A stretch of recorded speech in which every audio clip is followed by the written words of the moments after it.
Hi everyone, welcome to my channel. তো চলে এসেছি আর একটা নতুন ব্লগ নিয়ে। তো কেমন আছেন সবাই? আশা করি ভালো আছেন, সুস্থ আছেন। আমরাও খুব ভালো আছি, সুস্থ আছি। তো আজকে ব্লগটা করবো, এক জায়গায় যাচ্ছি, ভালো একটা জায়গায়। পুরো দেখতে হলে ব্লগটার সঙ্গে থাকবেন। এই দেখুন কোথায় এসেছি, বিড়লা মন্দির। এই মন্দিরটাতে আসার আমার অনেক দিন থেকে ইচ্ছা ছিল, বাট হয়ে উঠছিল না। এটার সামনে দিয়ে যেতাম আসতাম, বাট দেখতাম মন্দিরটা বেশ সুন্দর দেখতে, কিন্তু আসা হচ্ছিল না। তো আজকে প্ল্যান করলাম, আজকে ছুটিও নিয়েছি, চলো মা ঘুরে আসি।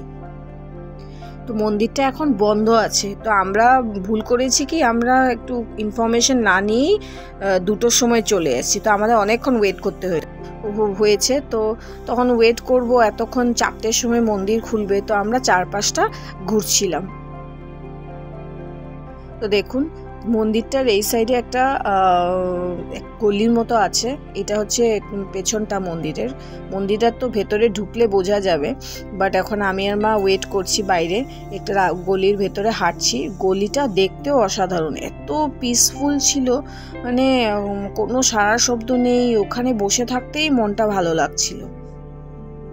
ওর মা বললো আমি চা খাবো, তো চা খাওয়ালাম। তো আমরা এখন মন্দিরের গেটে সিঁড়ির মধ্যে বসে ওয়েট করছি। ফাইনালি 4টা বাজলো, তো লাইন ধরলাম। তো পুরো কারেক্ট 4:30-তে গেটটা খুললো। তো আমরা ঢুকছি ফাইনালি।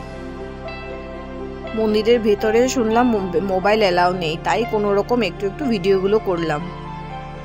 তো মন্দিরে ঢুকে দেখলাম জুতা রাখার ব্যবস্থা রয়েছে। তো টোকেন দেয় ওরা একটা, তো সেখানে লাইন দিয়ে জুতো রেখে টোকেন নিয়ে নিলাম।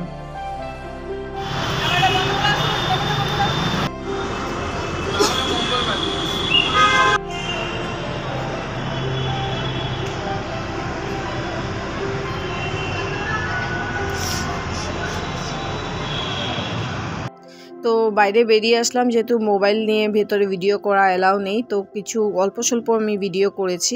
তো এটা এখন আমরা বেরিয়ে গেছি, 5:30 মতো বাজে। তো বাইরেটা দেখুন, মন্দিরটা অসাধারণ ছিল, লাগলো অসাধারণ। আপনারা নিশ্চয়ই ঘুরে যাবেন, এসে খুব ভালো লাগবে। তো এখন একটু গাঙ্গুরামে আসলাম খাওয়ার জন্য।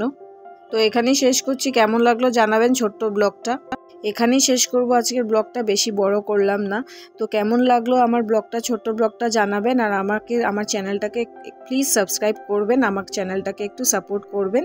তো আশা করি আবার ফিরে আসবো আর একটা নতুন ব্লগ নিয়ে। ততক্ষণের জন্য বাই বাই।